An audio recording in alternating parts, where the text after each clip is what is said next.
अस्सलाम वालेकुम दोस्तों। 25 जनवरी 1993 की एक इंतहाई सर्द सुबह जब अमेरिकी रियासत वर्जीनिया के फेयरफैक्स नामी इलाके में अमेरिकन इंटेलिजेंस एजेंसी CIA के हेडक्वार्टर के सामने रेड लाइट जगमगाती है और सारी गाड़ियां रुक जाती हैं। इसी दौरान वहां कतार में खड़ी गाड़ियों में से एक नॉर्मल एज का आदमी निकलता है। उसके हाथ में AK-47 राइफल होती है और वो गाड़ियों पर फायरिंग स्टार्ट कर देता है और चंद ही लम्हों में CIA के 2 ऑफिसर्स की डेथ हो जाती है और 3 जख्मी होते हैं। गाड़ियों में 3 खवातीन भी मौजूद होती हैं जिनको खराज तक नहीं आती। कातिल ने औरतों को अपना निशाना क्यों नहीं बनाया, इस पर बाद में बात करते हैं। फायरिंग करने के बाद वो शख्स वापस अपनी गाड़ी में बैठता है, तेजी से गाड़ी घुमाता है और फरार हो जाता है। लगभग 90 मिनट्स तक वो अपनी गाड़ी शहर में घुमाता रहता है।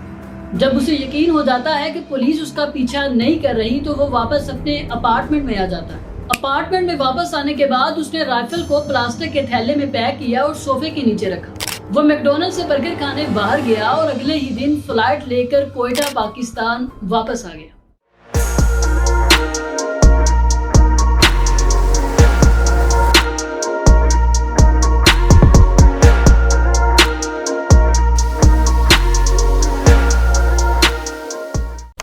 ये पाकिस्तानी कौन था, इसका सौदा किसने किया था और हुकूमत ने कितने डॉलर लेकर इसका सौदा किया था? किस हुक्मरान ने इसे अमेरिकन इंटेलिजेंस एजेंसी CIA के हवाले किया था, जिस पर अमेरिकन अटॉर्नी जनरल ने कहा था कि पाकिस्तानी डॉलर्स के लिए अपनी मां का सौदा भी कर सकते हैं? इन सारे सवालों के जवाब जानते हैं आज की इस वीडियो में। अमेरिकी CIA के नजदीक ये एक बहुत अहम मामला था क्योंकि उनके 2 ऑफिसर्स को उनके हेडक्वार्टर के सामने एक शख्स मारकर फरार हो गया था, जिसका अभी तक कोई अता पता नहीं मिल रहा था। मकामी पुलिस, FBI और CIA केस की इन्वेस्टिगेशन में लग जाते हैं और तहकीकात की बुनियाद ये रखी जाती है कि पहले ये पता चलाया जाए कि हमला किसी का जाती फेल था।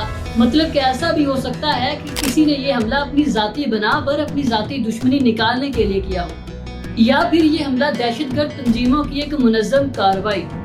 इन्वेस्टिगेशन टीम को जाए वकूआ से 10 गोलियों के खोल मिलते हैं और एक बगैर चली गोली मिलती है, जिससे ये अंदाजा लगाया जाता है कि हमलावर की बंदूक जाम हो चुकी थी, जिसकी वजह से ये गोली चल ना सकी। हमलावर ने जो बुलेट्स चलाई थी उनके खोल को देखकर ये अंदाजा लगाया गया कि ये बुलेट AK-47 कलाशनकोव की हैं, यानी कि इस हमलावर ने कलाशनकोव का इस्तेमाल किया।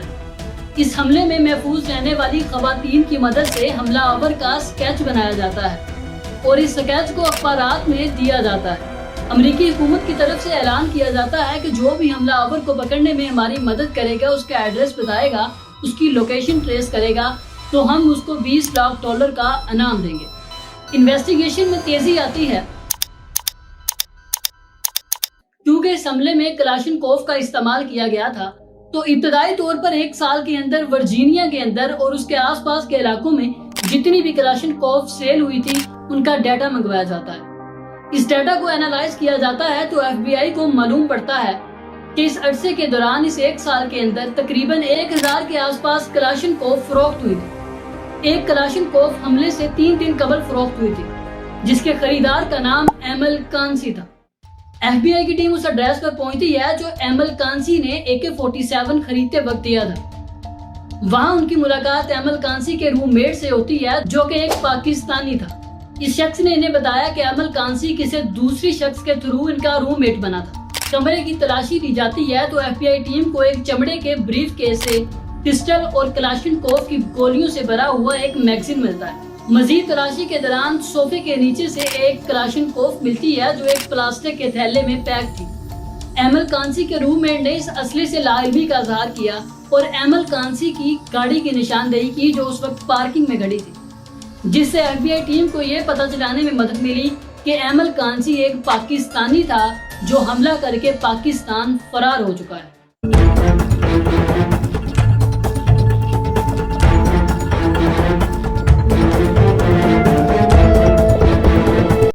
दोस्तों, इस इन्वेस्टिगेशन में मजीद आगे बढ़ने से पहले जान लेते हैं कि अमेरिका जाकर उनके CIA के ऑफिसर्स को उनके CIA के हेडक्वार्टर के सामने कत्ल करने वाला एमल कांसी कौन था। एमल कांसी का तल्लुक पश्तून कौम परस्त सियासी घराने से था वो अफगानिस्तान में कत्लो खून का जिम्मेदार अमेरिकी पॉलिसियों को ठहराते थे। उनका अमेरिका से नफरत का अंदाजा इस बात से लगाया जा सकता है कि एक दफा एक अमेरिकी प्रोफेसर बलूचिस्तान यूनिवर्सिटी में एक प्रोग्राम में स्पीच करने आए। अमेरिकी पॉलिसियों के सख्त मुखालफ होने की वजह से एमल कांसी ने सख्त एहतजाज किया, जिसके बायस ये प्रोग्राम मुनक्किद नहीं हो सका और अमेरिकी प्रोफेसर को खिताब किए बगैर वहां से जाना पड़ा। एमल के रूममेट का कहना था कि वो ज्यादातर खामोश रहते थे, लेकिन जब इराक और फलस्तीन वगैरह में मुसलमानों पर हमले देखते तो चिल्लाने लगते थे। यहाँ तक अमेरिकन एजेंसियों को तफ्तीश में ये तो पता चल चुका था कि एमल कांसी पाकिस्तानी है और वो हमला करके पाकिस्तान फरार हो चुके हैं। इसलिए अमेरिका ने पाकिस्तान में मौजूद अपने पैरोकारों को एक्टिव होने का कहा और उन्हें ऑर्डर दिए कि एमल कांसी के एड्रेस का पता चलाया जाए। बिलाखिर 1997 में कराची कौंसलेट को एक लीड मिली जिसमें कई मिलियन डॉलर्स मांगे गए, जिसके एवज एमल कांसी का एड्रेस बताना था। मतलब डॉलर लेकर एमल कांसी का पता बताया जाना था, उसका सौदा किया जाना था। अमेरिकी कौंसलेट ने फौरन CIA को इतला दी और अगले ही रोज उनकी टीम कराची पहुंच गई। जिसने लीड फ्राहम की थी उससे सबूत मांगे गए तो उसने एमल कांसी के ड्राइविंग लाइसेंस की कॉपी सबूत के तौर पर फ्राहम कर दी, जिस पर वही तस्वीर थी जिसका स्केच अमेरिकन CIA के पास था। एमल कांसी उस वक्त पाकिस्तान से अफगानिस्तान चला गया था और ड्यूरल लाइन के करीब अपनी जान बचाता फिर रहा था। फिर इसके कुछ दोस्तों ने, जो दरअसल CIA के मुखबिर बने हुए थे, इसे इतला दी, इसे लालच दिया कि अगर वो डेरा गाजी खान आ जाए तो उसकी रहाइश और हिफाजत का बंदोबस्त किया जा सकता है। एमल कांसी जो कई सालों से अफगान बॉर्डर के करीब रहते रहते तंग आ चुका था, ये बात उसके दिल को लगी और वो डेरा गाजी खान के एक छोटे से होटल में आ गया।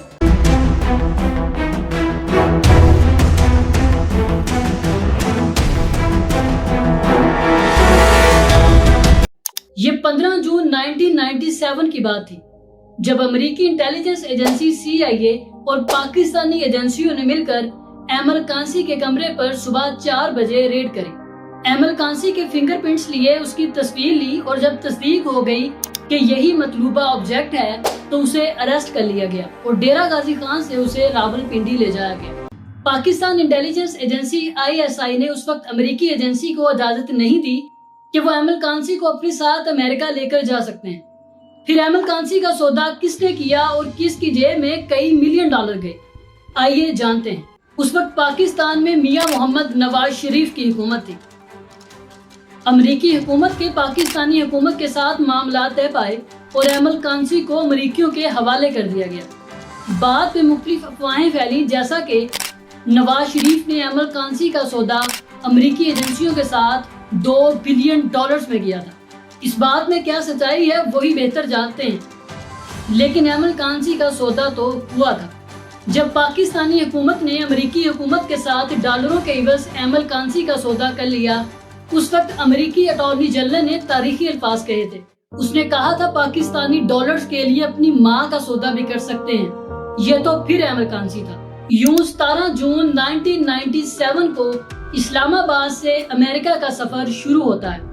इस फजाई सफर के दौरान ही एमल कांसी के मेडिकल टेस्ट किए जाते हैं और CIA ऑफिसर्स पर हमले के बारे में उनसे सवाल करे जाते हैं। जवाब में एमल ने बताया कि हमले से कई रोज कबल वो यही सोचता रहा कि अमेरिकी CIA के हेडक्वार्टर पर हमला करे या इसराइल के सफारत खाने पर। फिर उसने अमेरिकन इंटेलिजेंस एजेंसी CIA के हेडक्वार्टर पर हमला करने का इंतखाब किया क्योंकि उसके ऑफिसर्स के पास असला नहीं होता। अपने बयान में हमले की वजह बताते हुए उन्होंने कहा कि उन्हें गुस्सा था क्योंकि अमेरिकी तैयारों ने इराक पर हमला किया था और वो CIA की मुस्लिम ममालिक में मुदाखलत की वजह से भी उनसे गुस्सा थे। इसके अलावा उन्हें अमेरिकी इत्तेहादियों की जानिब से पाकिस्तानियों की हलाकत पर भी तशवीश थी, जिसकी वजह से उन्होंने CIA के हेडक्वार्टर को अपना निशाना बनाया। एमल ने मजीद बताया कि उन्होंने AK-47 कलाशनकोव और 150 गोलियां खरीदी थी। एमल कांसी का कहना था कि उसने 10 गोलियां चलाई और 5 अफराद को अपना निशाना बनाया। जब एमल कांसी से सवाल किया गया कि उन्होंने औरतों को अपना निशाना क्यों नहीं बनाया, उसने औरतों पर गोली क्यों नहीं चलाई, जवाब में उसने कहा कि हमारा मजहब दीन इस्लाम इस बात की इजाजत नहीं देता कि औरतों पर गोली चलाई जाए।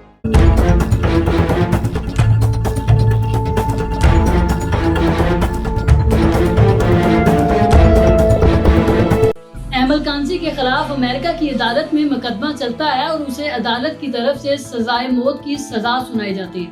ایمل کانزی کی سزا کے خلاف تمام اپیلیں مسترد ہونے کے بعد 14 نومبر 2002 کو انہیں زہر کا انجیکشن لگا کر سزائے موت کی سزا پر عمل درآمد کروا دیا گیا۔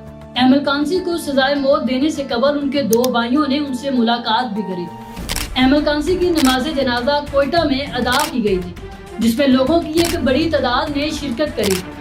ایمل کانزی کے نام سے منسوب ایک مسجد ایمل کانزی مسجد بھی تعمیر کروائی گئی تھی، جو آج بھی موجود ہے۔ تو دوستو، یہ تھی ایمل کانزی کی سٹوری، جس کا پاکستانی حکمرانوں نے ڈالروں کے عوض امریکی ایجنسیوں سے سودا کیا تھا۔ ایمل کانزی کی گرفتاری اور امریکی منتقلی کے خلاف لاہور ہائی کورٹ میں آج بھی ایک درخواست زیر سماعت ہے، جس میں گزارش کی گئی تھی کہ اس وقت کے وزیر اعظم میاں محمد نواز شریف اور پنجاب کے وزیر اعلیٰ شہباز شریف کے خلاف کارروائی کی جائے، جنہوں نے پاکستانی شہری کی گرفتاری میں ساتھ دیا اور غیر قانونی طور پر امریکہ منتقل کرنے میں مدد فراہم کی۔ آج 21 سال گزرنے کے بعد بھی اس درخواست کی سماعت نہیں ہو سکی۔ ایسا ہے میرے ملک کا عدالتی نظام۔ اگر آپ کو ہماری ویڈیو پسند آئی ہو تو اسے لائک اور سبسکرائب کرنا اور اپنے دوستوں کے ساتھ شیئر کرنا مت بھولیے گا۔